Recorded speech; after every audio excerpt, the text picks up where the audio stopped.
नमस्कार, मैं हूं डॉक्टर बेबी शर्मा और आज हम बात करेंगे डायबिटीज़ से रिलेटेड ब्लड टेस्ट के बारे में।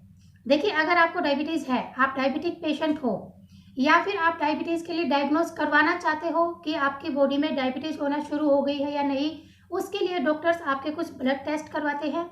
ब्लड टेस्ट में हम सबसे मेन ब्लड शुगर का ही पता करते हैं, जिसके ब्लड शुगर का पता करके हम डायबिटीज़ की कौन सी टाइप है, डायबिटीज़ है या नहीं है, इसका अच्छी तरह से डायग्नोज करते हैं। तो देखिए, जब भी आप किसी भी टाइम डॉक्टर के पास जाते हो, एवं किसी भी टाइम आप डॉक्टर के पास गए हो और आपने अपना ब्लड शुगर टेस्ट करवाया है, उसको हम बोलते हैं blood sugar random. Random means eight any time of the day. इसमें कोई ऐसा नहीं है कि आपने खाना खाने के इतनी देर बाद किया है या खाली पेट हो, कुछ भी है, आपने रैंडम करवाया है तो उसको हम बोलते हैं ब्लड शुगर रैंडम। इसके आपके ब्लड शुगर के साथ आर लिखा मिलता है रिपोर्ट में, इसका मतलब होता है रैंडम। जो रैंडम ब्लड शुगर है वो आपका 250 mg से ज़्यादा नहीं होना चाहिए, 250 mg पर डियर। इससे ज़्यादा अगर होता है तो ये बिल्कुल कन्फर्मेटरी टेस्ट है कि आपको डायबिटीज़ होनी शुरू हो गई है, यू आर डायबिटिक पेशेंट। अब अगर इसको बिल्कुल और अच्छी तरह क्लियर करना चाहते हैं हम, तो आपको डॉक्टर एक बार फास्टिंग ब्लड शुगर के लिए बोलते हैं। फास्टिंग मीन्स खाली पेट आपको ब्लड शुगर करवानी है। इसमें मिनिमम 10 आवर ओवरनाइट फास्ट होना चाहिए। 10 घंटे का फास्ट के बाद आपको सुबह सुबह खाली पेट करवानी है, चाय कॉफ़ी कुछ भी नहीं लेना है आपने। और वो जो आपकी रीडिंग होती है फास्टिंग ब्लड शुगर की, वो आपकी 100 mg से बिलो होनी चाहिए। अगर 120 mg से ज़्यादा है then you are diabetic patient, आपके डायबिटीज़ होना शुरू हो गई है। और 100 और 120 से अगर बीच में आती है तो ये थोड़ा सा अलार्मिंग साइन होता है, ग्लूकोज इंटॉलरेंस इसको हम बोलते हैं। आप इसको अपने डाइट वगैरह से कंट्रोल कर सकते हो, लेकिन हम पेशेंट को डायबिटिक नहीं कह सकते हैं।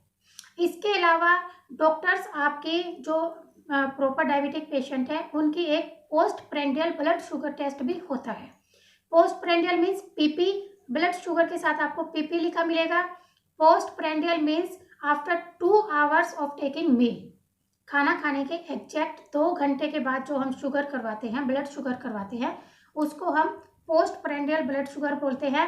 And it is the highest level of blood sugar that the patient achieve in 24 hours. पूरे दिन में जो हाईएस्ट ब्लड शुगर आपको मिलता है वो आपको पीपी का ही मिलता है। ये रेंज आपकी 120 और 140 से अबोव नहीं होनी चाहिए है, 140 से बिलो रहनी चाहिए है। 180 mg तक भी हम पेशेंट को डायबिटिक नहीं बोलेंगे, उसको फिर हम ग्लूकोज इंटॉलरेंस की कैटेगरी में रखते हैं। अगर 180 से ऊपर है तो पेशेंट का 100% डायग्नोस हो जाता है कि उसको डायबिटीज़ है। और 120, 140 और 180 के बीच में आती है तब हम पेशेंट को अलार्मिंग साइन देकर उसको डाइट वगैरह के चार्ट समझाकर उसको कंट्रोल कर सकते हैं, लेकिन उसको हम डायबिटिक पेशेंट नहीं कह सकते। वो एक ग्लूकोज इंटॉलरेंस होता है। उसको बिल्कुल कंफर्म करने के लिए कि डायबिटीज़ है या नहीं है, हम पेशेंट का एक और टेस्ट करवाते हैं। और प्रेगनेंसी में भी ये टेस्ट जरूर करवाया जाता है, ग्लूकोज टॉलरेंस टेस्ट। इसको हम बोलते हैं GTT।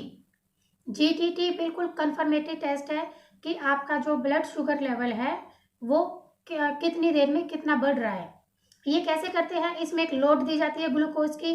75 ग्राम तक ग्लूकोज 400 ml वाटर में डिजोल्व करके घोल के पेशेंट को पिलाया जाता है। 75 ग्राम ग्लूकोज पिलाया जाता है और पिलाने से पहले उसकी ब्लड शुगर जो होती है वो मॉनिटर की जाती है।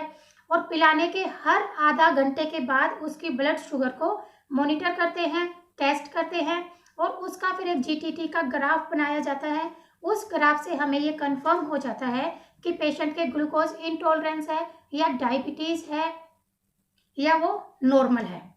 तो GTT करवाना भी बहुत ज़्यादा ज़रूरी होता है और प्रेगनेंसी में तो ये रूटीन टेस्ट होता है जिसको करवाना ज़रूरी है। तो हमने ब्लड शुगर किया, fasting, PP, post prandial, or, random at any time of the day, और एक होता है GTT ग्लूकोज टॉलरेंस टेस्ट।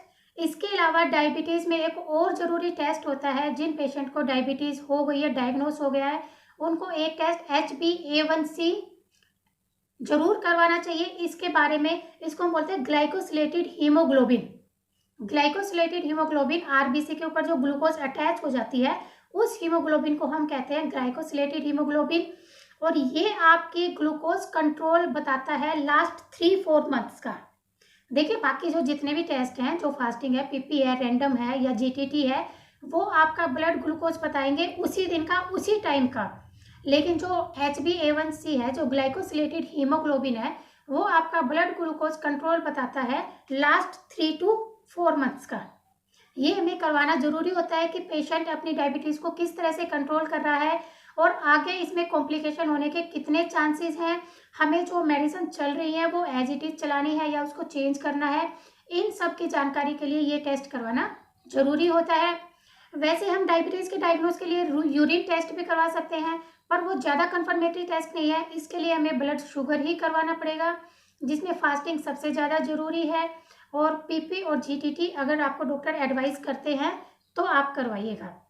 तो अगर आपको डायबिटीज़ है या डायबिटीज़ के लिए कोई भी डाउट है कि मुझे हो तो नहीं सकती है, तो आप ये टेस्ट करवाइएगा और बिल्कुल निश्चिंत हो जाइएगा कि आपको डायबिटीज़ है या नहीं है। तो अपना ट्रीटमेंट लीजिएगा। फिर मिलेंगे अगले वीडियो में। नमस्कार।